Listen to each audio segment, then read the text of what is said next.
Assalamualaikum warahmatullahi wabarakatuh. Saya Nia Dwi Utami dengan NPM 20110600110, Prodi Pendidikan Biologi kelas B, UIN Raden Intan Lampung. Pada kesempatan kali ini saya akan menyampaikan materi mengenai jenis-jenis media pembelajaran biologi untuk memenuhi tugas mata kuliah media pembelajaran biologi dengan dosen pengampu Ibu Aryani Dwi Kusumawardani MPD. A. Jenis media pembelajaran. Media pembelajaran merupakan komponen instruksional yang meliputi pesan, orang, dan peralatan. Dalam perkembangannya, media pembelajaran mengikuti perkembangan teknologi. Berdasarkan perkembangan teknologi tersebut, media pembelajaran dikelompokkan ke dalam 4 kelompok, yaitu 1. Media hasil teknologi cetak. Teknologi cetak adalah cara untuk menghasilkan atau menyampaikan materi seperti buku dan materi visual statis, terutama melalui proses percetakan mekanis atau fotografis. Kelompok media hasil teknologi cetak antara lain teks, grafik, foto atau representasi fotografik. Selanjutnya 2. Media hasil teknologi audiovisual. Teknologi audiovisual merupakan cara menyampaikan materi dengan menggunakan mesin-mesin mekanis dan elektronis untuk menyajikan pesan-pesan audiovisual. Penyajian pengajaran secara audiovisual jelas bercirikan pemakaian perangkat keras selama proses pembelajaran, seperti mesin proyektor film, tape recorder, proyektor visual yang lebar. 3. Media hasil teknologi yang berdasarkan komputer. Teknologi berbasis komputer merupakan cara menghasilkan atau menyampaikan materi dengan menggunakan sumber-sumber yang berbasis mikroprosesor. Berbagai aplikasi teknologi berbasis komputer dalam pembelajaran umumnya dikenal sebagai Computer Assisted Instruction. Selanjutnya, media hasil gabungan teknologi cetak dan teknologi komputer. Teknologi gabungan adalah cara untuk menghasilkan dan menyampaikan materi yang menggabungkan pemakaian beberapa bentuk media yang dikendalikan komputer. Komputer yang memiliki kemampuan yang hebat seperti jumlah random access memory yang besar, hard disk yang besar, dan monitor yang beresolusi tinggi ditambah dengan paralel atau alat-alat tambahan seperti video displayer, perangkat keras untuk bergabung dalam suatu jaringan, dan sistem audio. Dilihat dari jenisnya, media terbagi menjadi 3, yaitu media auditif, media visual, dan media audiovisual.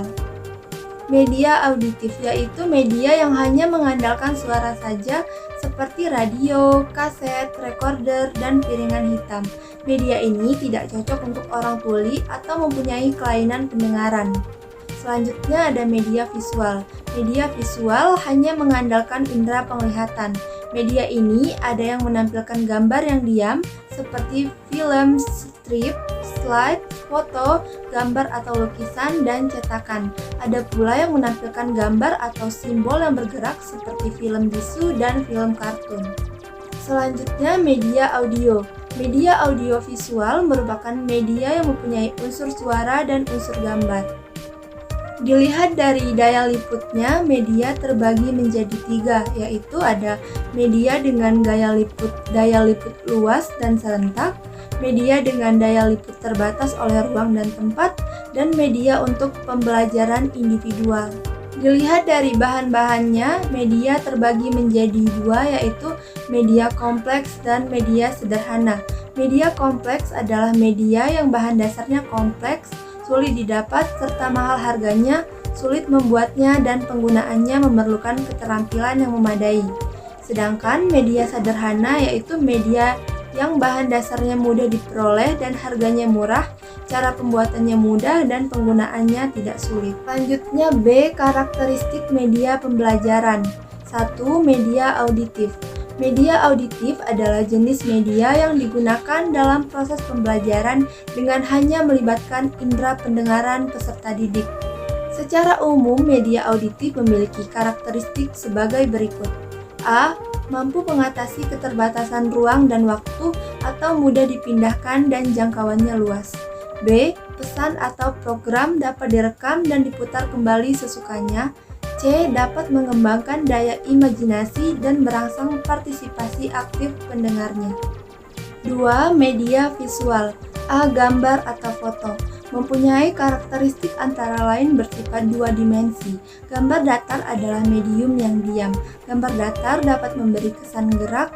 Gambar datar menekankan gagasan pokok dan impres datar yang baik harus menampilkan satu gagasan utama.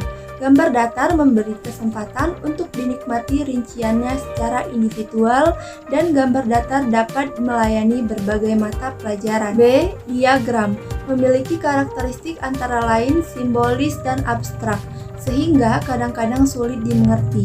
Harus mempunyai latar belakang tentang materinya. Walaupun sulit dimengerti karena sifatnya yang padat, diagram dapat memperjelas arti. 3. Media audio visual. Jenis media ini mempunyai kemampuan yang lebih baik karena meliputi kedua jenis media, yaitu media audio dan visual. Media audiovisual mempunyai karakteristik sebagai berikut. Yang pertama, kemampuan untuk meningkatkan persepsi.